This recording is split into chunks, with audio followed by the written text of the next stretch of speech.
ladies and gentlemen. It is an honor to be here in AlBaraka Summit. And usually, I would like to speak about the AlBaraka Forum headed by His Excellency Yusuf Khawali. It is for this organizing this incredible summit as usual. I believe that it is not possible to speak about Islamic finance worldwide without mentioning Sheikh Saleh Kamel, blessing upon him, and his successor, Sheikh Abdullah, for their efforts and endeavors in promoting Islamic finance worldwide. Sheikh Saleh Kamel had an incredible and amazing plan to start the Islamic finance in England in early 1980s.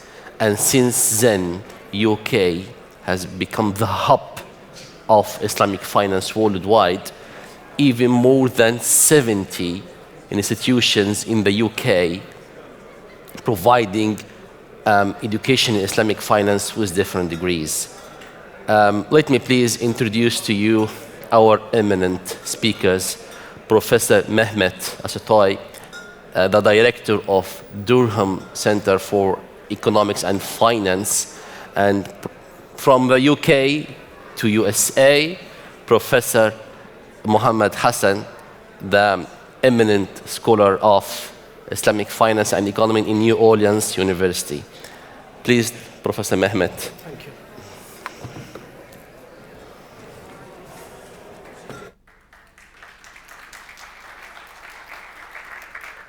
Okay.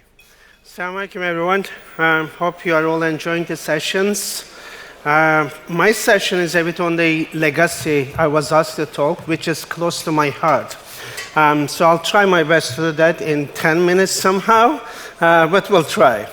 The founding fathers, the story of founding fathers is important for us.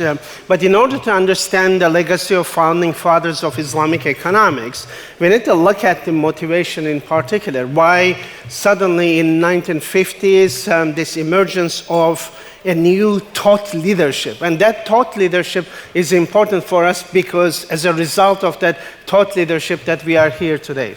But not only thought leadership, we have institutional leaders as well, such as Saleh Kamel, Sheikh Saleh Kamel. So when we look at the motivation, it's very much the emergence of nation states in the Muslim world, post-colonial period, emergence of nation states, and how to reorganize societies. While some societies entirely opted for the Western modes of organizing their societies, others aimed at creating an authentic understanding how society can be organized, including in the economic manner. And therefore, providing an opportunity space to redefine what economics is, what finance is, and how a Sharia-compliant ways of organizing economy can be. Of course, in 1980s, with the economic liberalization, global economic liberalization and financial liberalization, then the emergence of Islamic banking and finance, that could be possible. But when we look at the essence, is this creating a new paradigm. And that paradigm is not particularly a radical departure, but people since 1970s started questioning the essence of economics, conventional economics. Like Amartya Sen mentioned that excluding ethics from economic analysis unfortunately impoverished the potential of economics to explain social reality, including economics. And therefore, the founding fathers aimed at bringing back, but in this case, a very specific ethics, that's the Islamic ethics, with the objective of redefining what economics is, what concepts around economics is, and therefore developing a new paradigm. The underlying objective, again, is to provide a development discourse, a development narrative, because that was the initial discourse. It wasn't the Islamic banking as such, but how the resources can be created to ensure the society can be developed. But that, of course, at the essence of that, not only human development, but other stakeholders, and therefore establishing through through the Islamic norms and principles, ensuring that the sustainability, the mizan, the balanced order can be sustained. And hence a paradigm aimed at creating a counter-hegemony, and that's important. There was this political economy discourse, a counter-hegemony, and through that counter-hegemony, providing an understanding of how Islamic morality will produce a new paradigm which responds, on the one hand, the paradigm of economic development, but Muslim behavioral norms, and hence a totality of a system of economy. And through that rescuing process, rescuing human, rescuing other stakeholders, including environment and climate, but also even capital from the chains of capitalism. That's very much the essence of the discourse. The ontology of Islam, the sources of knowledge, but also the epistemologic sources aimed at providing that framework so that the economic value system, the Islamic economic value system, the whole modes of production have to organize the society around resources, and the distribution theory can be constituted as an alternative paradigm. So that was very much the objective, and therefore, when we look at the definitions of Islamic economics, we could see a huge departure from the conventional definition of what economics is. It's no longer optimization of resources or efficiency, but directly referring to equity,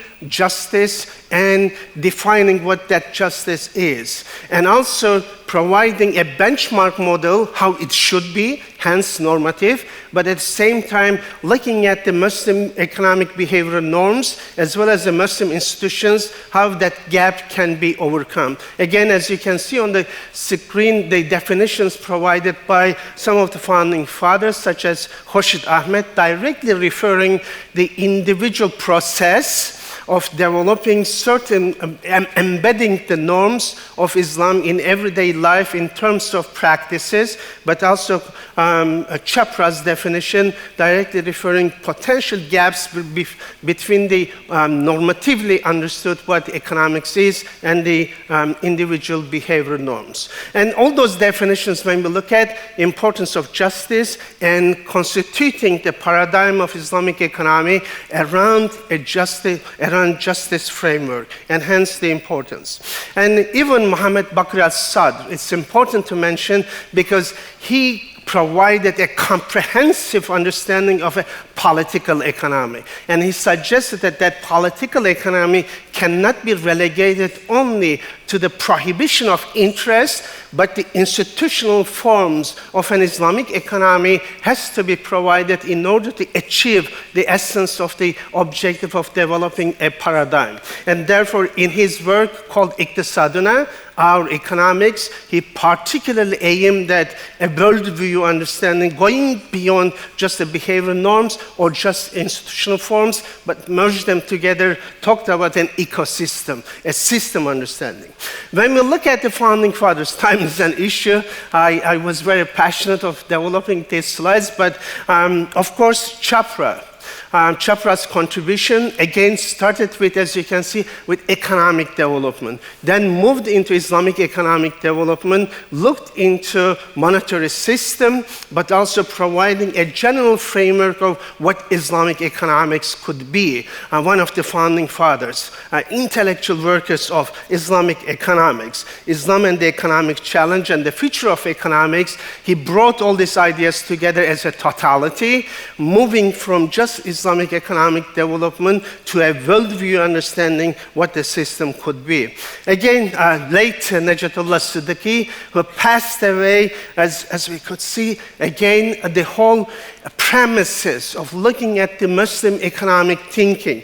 But contribution of Najatullah Siddiqui, in addition to certain functionalities of state, for instance, but looking at the whole mudaraba concepts, directly looking at the banking concept and looking at how an optimal banking, not necessarily banking, but Islamic financing contracts can be constituted. Khurshid Ahmed, again, one of the founding fathers, heavily involved with the development paradigm and how financing, therefore, can be utilized for that development paradigm of Islam. And his entire effort has been on the development issues. And hence, as you can see, here the finance is just considered as an instrument, as an intermediary to achieve larger objective. Justice and development is the essence. Muhammad Bakr al-Sad, as I mentioned, our economics, an amazing piece of constituting a political economy, directly going into the details what the value system is, what the modes of production is, but also what the distribution theory is, and calling it our iqtisad, because that iqtisad directly refers something else than economics. That refers to justice, that refers to giving the rights of everything to everyone. Establishing that particular framework is particularly important in Muhammad Bakr al-Sad. Again, Naqvi, directly referring to the ethical foundation of an Islamic economics, bringing the ethics to morality as the determining factor of the micro-foundation of an Islamic economics again. An amazing contribution in terms of providing the axiomatic approach to develop a paradigm, and we are indebted to him.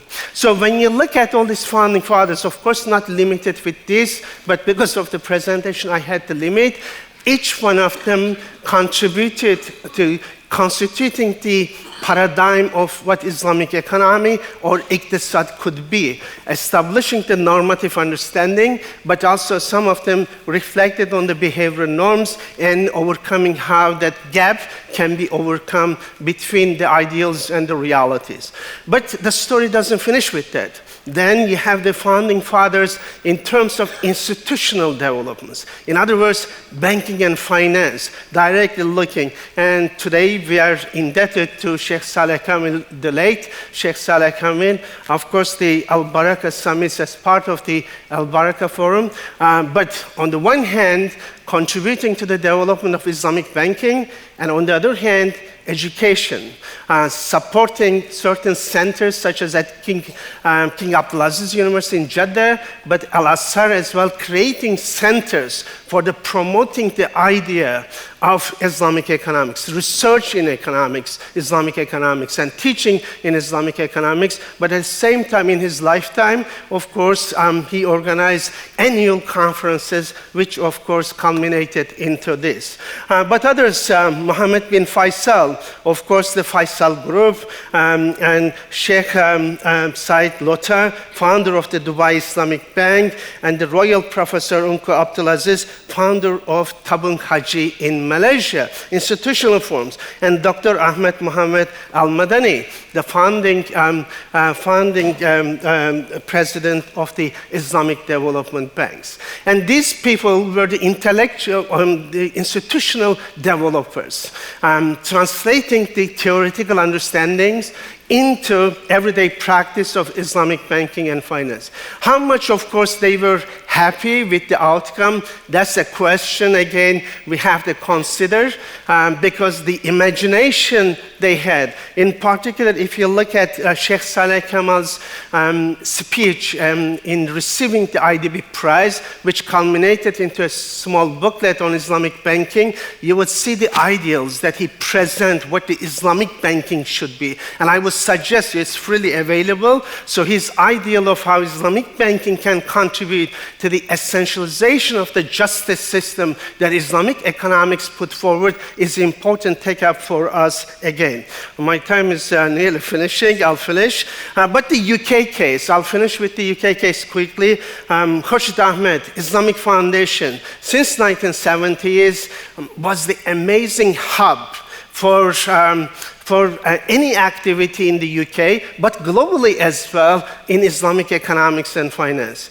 I do remember 1994, the governor of the Central Bank of England being present in Islamic Foundation, discussing how Islamic banking could be possible in the UK. So the facilitization of that, but intellectually, the main base for publication in English language, but an attractive point for all these founding fathers to come to Islamic Foundation and articulate ideas. And I was very much blessed that I was there, working there, and benefited from all the founding fathers. But Rodney Wilson from Durham, okay, another contributor through his books, but establishing Durham programs and hence providing another opportunity space for the development of knowledge in Islamic banking and finance. Again, John Presley, from the UK, an important name contributing to the development of Islamic finance-related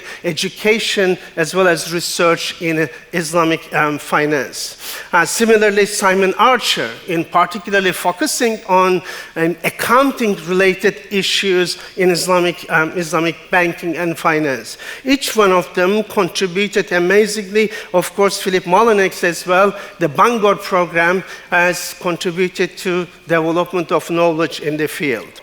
Just finishing with that. So currently, of course, in the UK, just reflecting on that, is a number of universities, as you can see on the screen, providing Islamic banking and finance and economics related offerings. Of course, it's not limited there.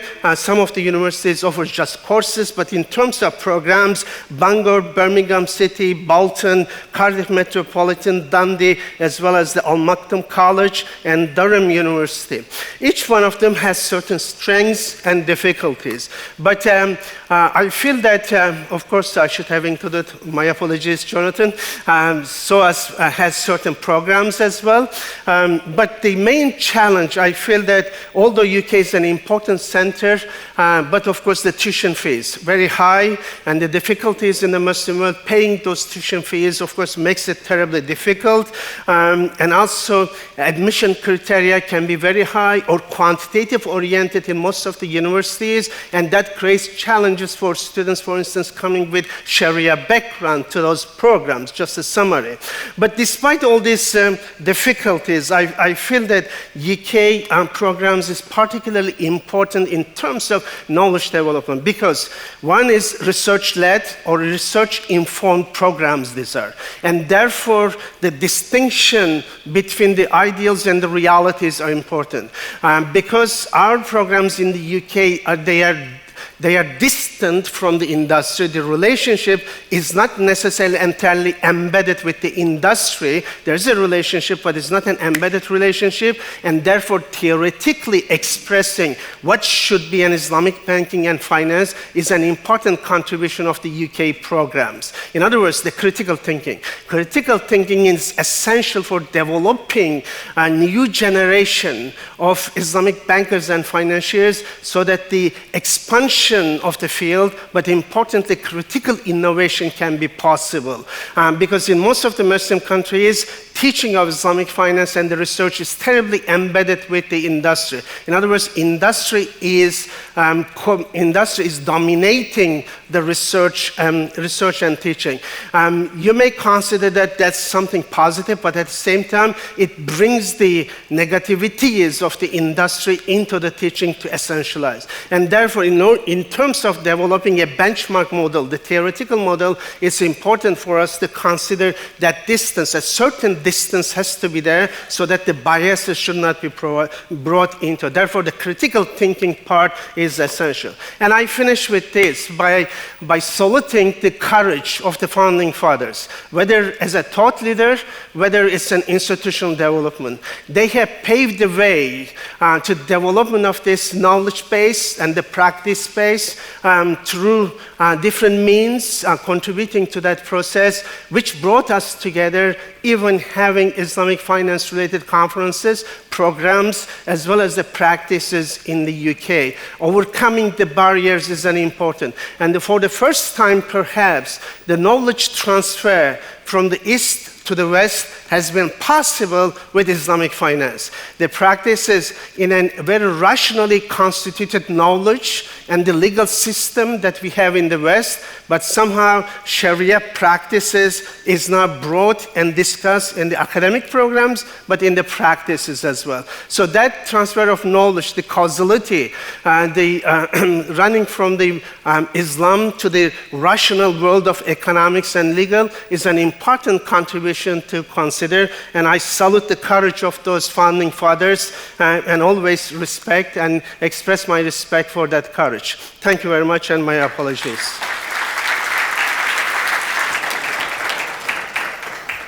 Thanks, Professor Mehmet, for taking us through the history of Islamic finance and the founders, the fathers of the Islamic finance. And I actually ask Professor Hassan to start his speak, and please have a selective time limit. Bismillahirrahmanirrahim. From early this morning, first session, and my predecessor Mehmet has set the stage what I'm going to say. Yes, Mehmet spoke very extensively. The paradigm development is going on. He talked about the founding fathers from the academic discipline and also from the practical side of it. So now I'm going to say how we want to spread this knowledge through education.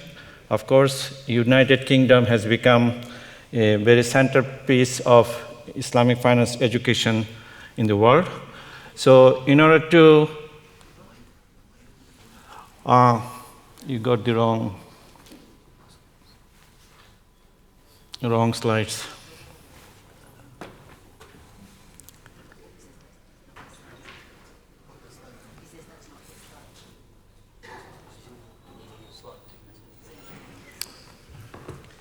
Keep going on, it will be great. Okay, so Islamic economics and finance education aims to provide a comprehensive understanding of the principles and practices of economic and financial system based on such principles. It encompasses both theoretical knowledge and practical applications. Now, the global expansion of Islamic economics and finance education is crucial for promoting economic growth, financial stability, and ethical financial practices in the Muslim majority countries and beyond. It helps in bridging the gap between the East and the West in terms of financial knowledge and understanding. Now, Islamic economics and finance education brings together perspective from the East and the West, combining traditional economic principles with modern financial concepts. It encourages cross-cultural dialogue and understanding, fostering a global community of knowledgeable practitioners. Now, the role of UK educational foundations. United Kingdom educational foundations have played a significant role in spreading the theoretical and practical understanding of Islamic economics and finance globally. Through academic programs, research initiatives, and collaborations, they have helped establish a strong foundation for the growth and development of Islamic financial institutions worldwide. Now, theoretical and practical understanding, Mehmet spent time on this. This educational foundation also focuses on providing a comprehensive understanding of Islamic economics and finance that encompasses both theoretical knowledge and practical application. They bridge the gap between academic theory and real-world implementation, equipping students with skills and expertise needed to thrive in the industry.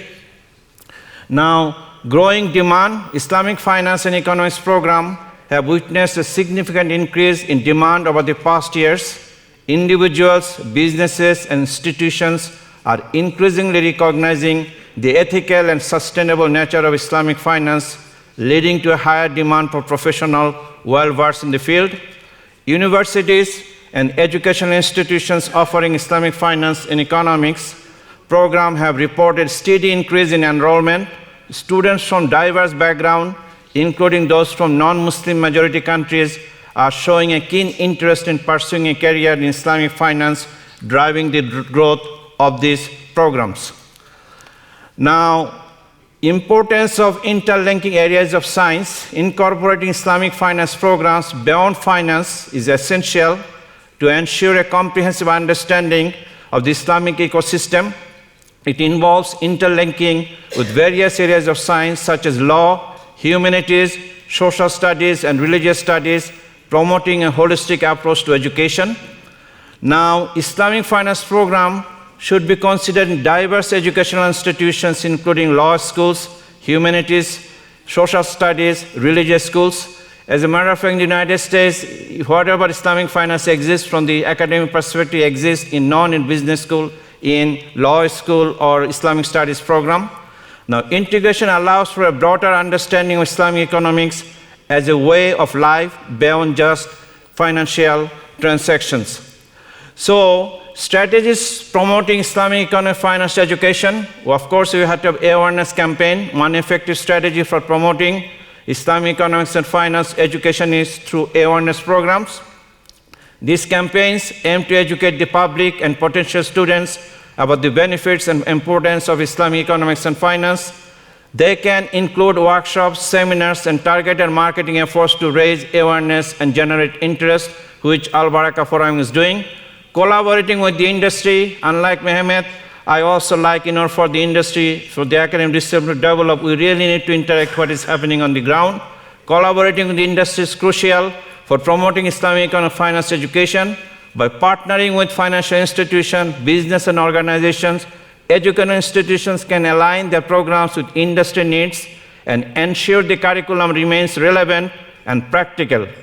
Industry collaboration can also provide valuable internship and job placement opportunities for students.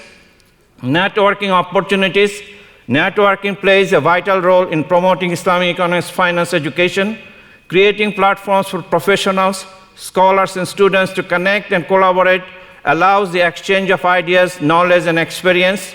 And such networking opportunities can include conferences, forums, online communities, fostering a vibrant ecosystem for individuals passionate about Islamic economics and finance.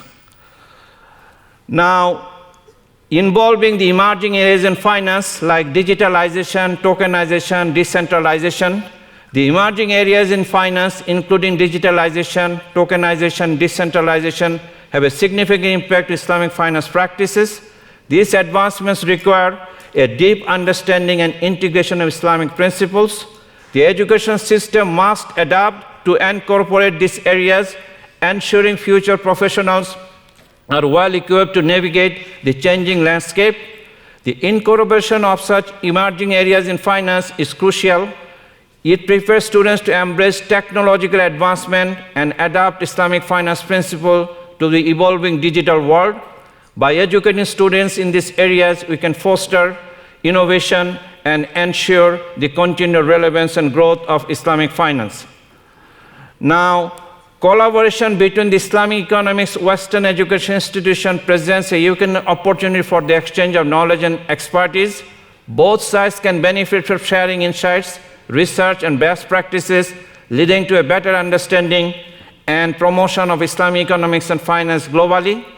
Cross-cultural understanding, the collaboration between Islamic economics and Western education institutions also foster cross-cultural understanding. By working together, diverse perspectives, traditions, and approaches are shared, resulting in a more inclusive and holistic educational experience.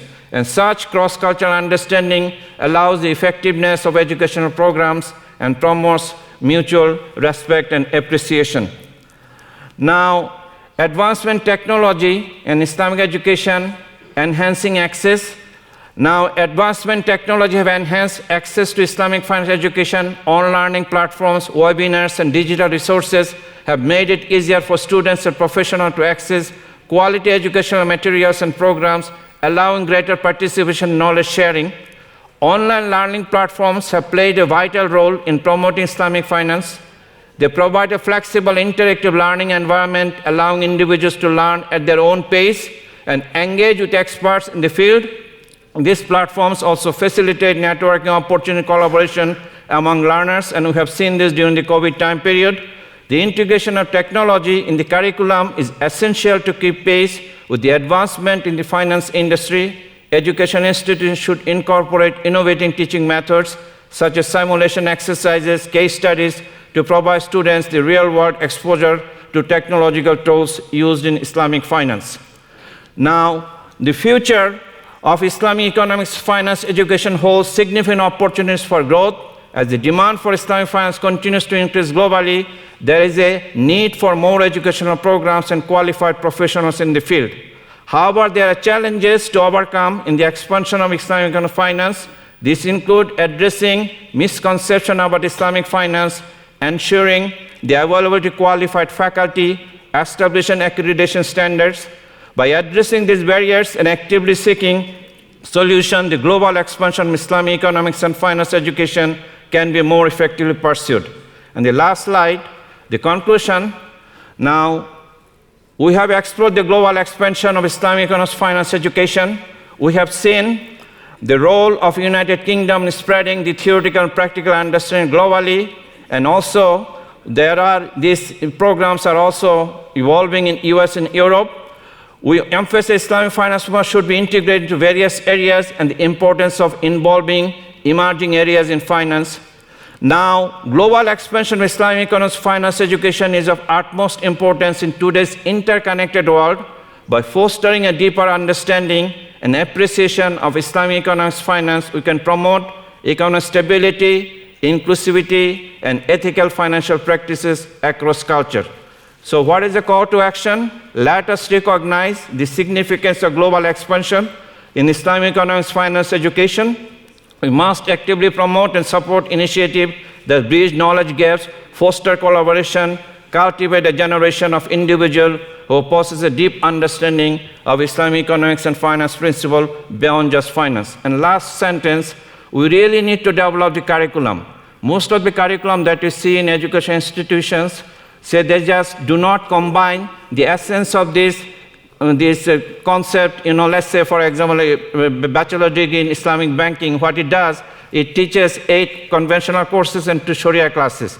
We really need to develop course material, the education material program, so that both are combined in one whole, so 2 in 1, and we really need to spend time on research dollars to develop that curriculum and the educational materials. That is very much missing. Without that, we'll have all the confusion, misconception, and the industry will not grow according to its desired path.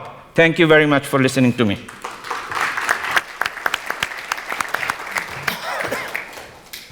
Many thanks, Prof, for your incredible speech. Now, I would like to open for a question for the audience. Please, gentlemen here.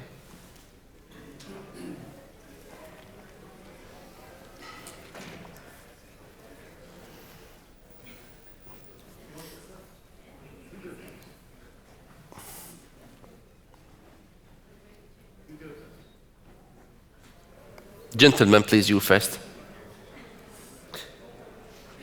Thank you so much. And I'd like to thank both speakers for very interesting contributions on aspects of Islamic economy. That's better. May I begin by thanking both speakers for very interesting contributions on aspects of Islamic economy. And if I was to identify key words, starts off with emergence of banks and state. Then questions, then it moves from emergence to development, development in terms of discourse and narrative, and then, of course, expansion through education, through innovation such as digitization, tokenization, decentralization. But embedded in both contributions was the question of definition and how the definition of Islamic economy includes a breadth of justice, and that is particularly what I'd like to revert to, because of course one of the diamond sponsor for the summit is the Organization of Islamic Cooperation Arbitration Center. So one comes into justice in dispute resolution and justice as a broad concept of Islamic economy. And I'm very interested in the panel's views about the proper understanding of justice in an economic context, but also in a dispute resolution context, and also synthesizing economics, dispute resolution, law, finance, etc. So it's really part of what I think Professor Mehmet termed the becoming process. And really I'm interested in the legal aspects of the becoming process. And I should say that I speak as a lawyer, an arbitrator, and a mediator. And also, I have the honor of serving on the International Supervisory Board of the OIC Arbitration Center. So there's a particularly vested interest in my question. Thank you so much. Thank you very much.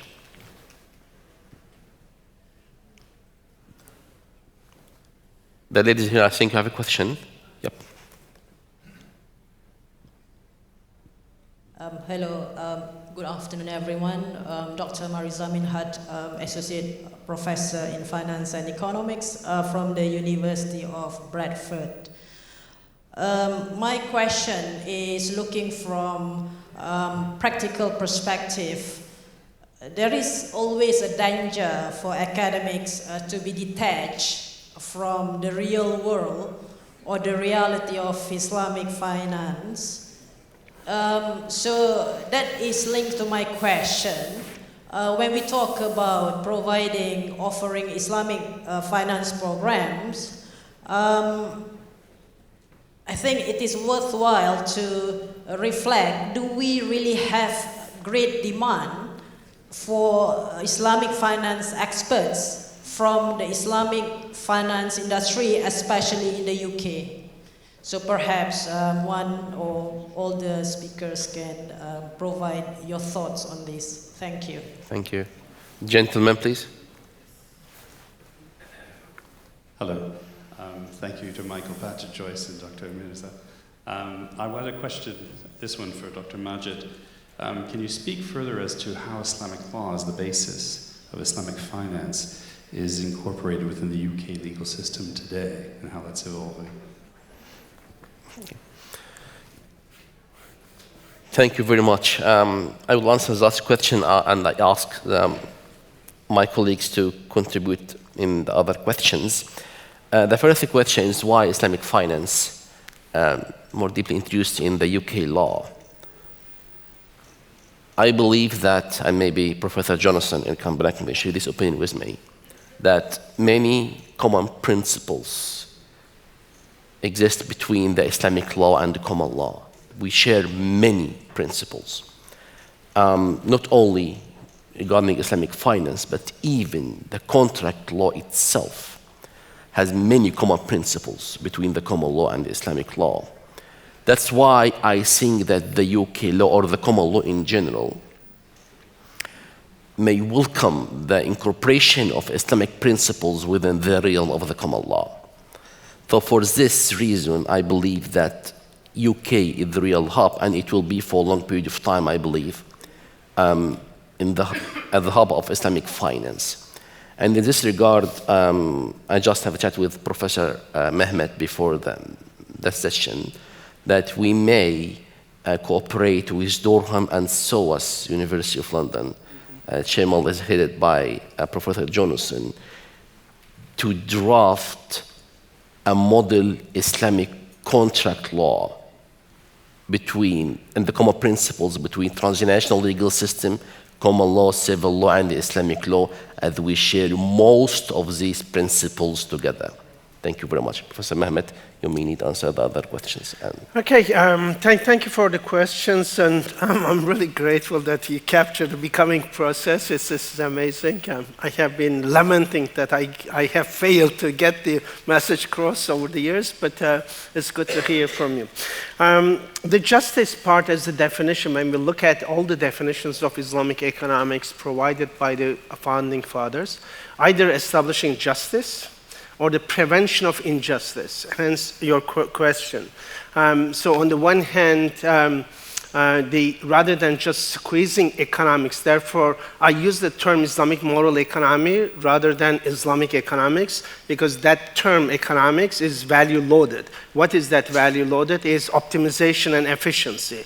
Therefore, in order to decouple Islamic imagination from economics. I use the term Islamic political economy and moral economy in order to bring that definition, entirely distinct definition of iqtisad, that's the justice, essentialization of justice, or prevention of injustice in relation to the context. Now, in terms of legal aspect of that, one thing important, therefore, the becoming process, and as you mentioned, Islamic knowledge represents the totality. So these areas that we have, specialized disciplines, economics, sociology, psychology, anthropology, it is just the areas which unfortunately prevents the articulation of total knowledge, and therefore squeezes us into narrow areas, and that we cannot, unfortunately, see the social reality in totality. And therefore, as I mentioned, Amartya Sen, for instance, even as early as 1972, mentioned that excluding ethics from economics has impoverished the explanatory power of economics. But on top of not ethics, but sociology, for instance, anthropology, for instance, legal and the politics, and etc. So therefore, the Islamic knowledge ontologically is the totality, the tawhid, the unitarity of Allah, and that is complementary of, directly refers to complementarities. And hence, legal is essential part of that, not segmented or divorced as such. And whatever the principles that we have, that justice principle, ensuring justice happens, has to be essential objective of that legality, ontologically defined. It is not only functionality that we go to the court, that's just a process. But what is the objective of court is to ensure justice. That happened in Malaysia some years ago, a mortgage case, which resulted in prohibition of a particular instrument to be used in Malaysia because judge looked at the way the person was charged in terms of failure to pay the mortgage. That just cannot be acceptable, and he immediately dismissed the case, even didn't send it to the Sharia court, because by definition, it was wrong. By definition of justice, it was wrong. And therefore, the quotation I shared from Mohammed Bakr al-Sad, he talks about the totality again, the whole ecosystem. When you have justice system divorced from the economy, politics, and etc., unfortunately, again, they will look at the form. And this is the problem we have currently in Islamic finance. Islamic finance is very much form-oriented. The substance is missing. Unfortunately, it follows the same understanding of economics relationship, divorced from the social reality.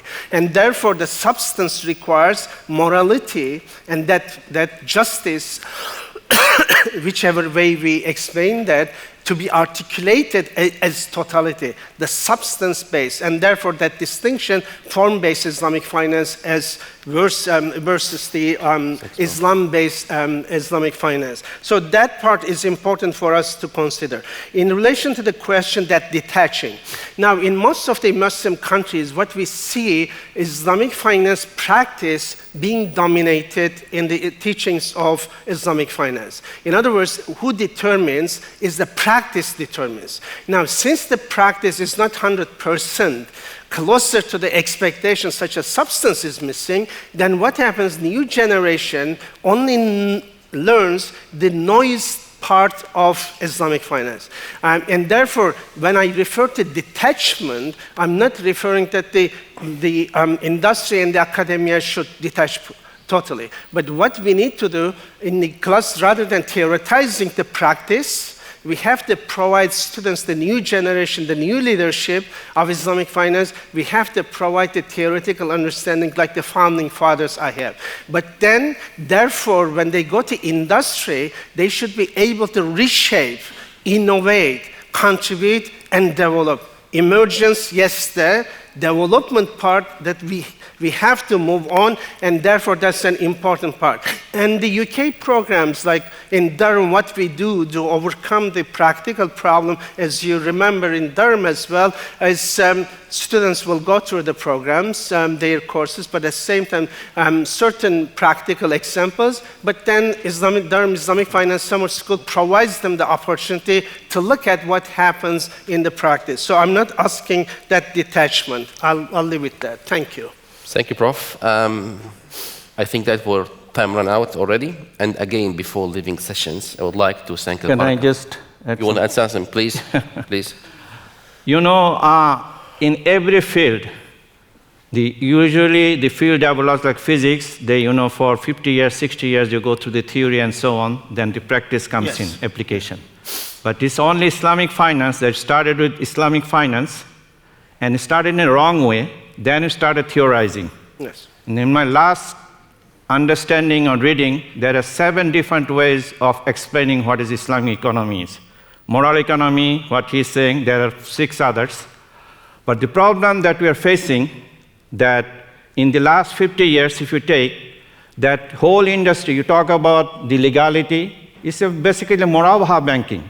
So anytime when you do murabaha banking, you have all this problem. On the top of this, you are trying to do Islamic finance through a conventional banking model, fractional reserve banking. That is very much antithetical to the essence of Islamic finance. So the practitioners, if really want to have the value proposition, the justice, you really need to get away from the murabaha type of financial practices to mudaraba and musharaka, partnership type of financing. But that is risky. But that can be developed very easily in Western countries. You know, the United States is the largest Islamic finance market through private equity. Nobody knows about it. Billions of dollars are coming to the United States because we do not have bank. We do not have any Islamic finance program. You know, a lot of people come to the United States because I do a lot of work, empirical. Sometimes I question my empirical work, but I do because I have to publish it. Without empirics, the top journals don't publish it. This tension that is going on, and those who are in the young researcher, you know what I'm talking about. So these 2 things really have to move together. I want to request those are foundations, waqf, to develop the curriculum. That is very much missing. The Sharia scholar will always look at the form, right? This is what they do. But the economics will look at the essence, what is the end result. And when the product development happens, we really do not engage these both groups together at the very beginning of the product development. That's why you will see in Islamic finance, there are very few products, partly because we have not amalgamated our knowledge and the technical details that you need, and that is very much absent in any Islamic finance program in the world, including United Kingdom.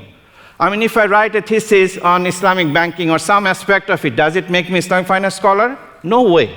You really long-term training and teaching, but that is very much absent in Islamic finance education. The last word, you want to start from the bachelor's level, right? There is no recognized good Islamic banking finance or any area textbook. All are just readings. If you want to penetrate the minds of the young scholars, those 18, 19-year-old, they really need to find an understanding the amalgamation of the Sharia.